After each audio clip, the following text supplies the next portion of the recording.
Good morning po mga katuso. Ito po yung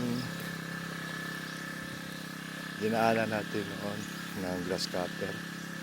Yung area na yan, yung may patay na ano.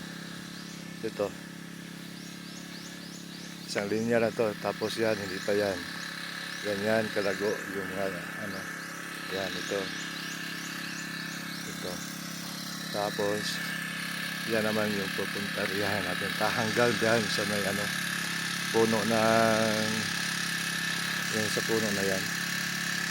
Hanggang dyan yung ano natin, bakod.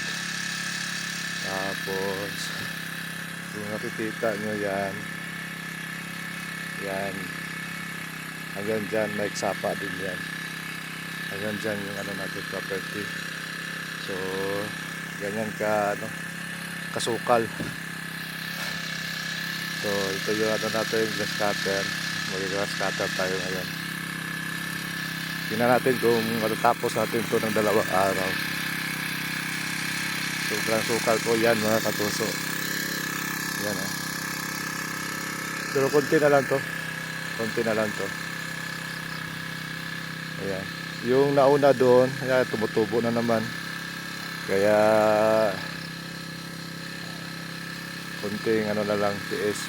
Malilinis natin to. Tapos ang gagawin natin, yung mga patay natin na ano, yan, patay na rin yan.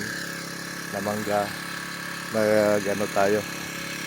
Pagkatapos natin ma-clear ito, mag-replace tayo ulit ng ano, panibagong seedlings. Sige po mga katuso, umpisa muna tayo. Salamat po.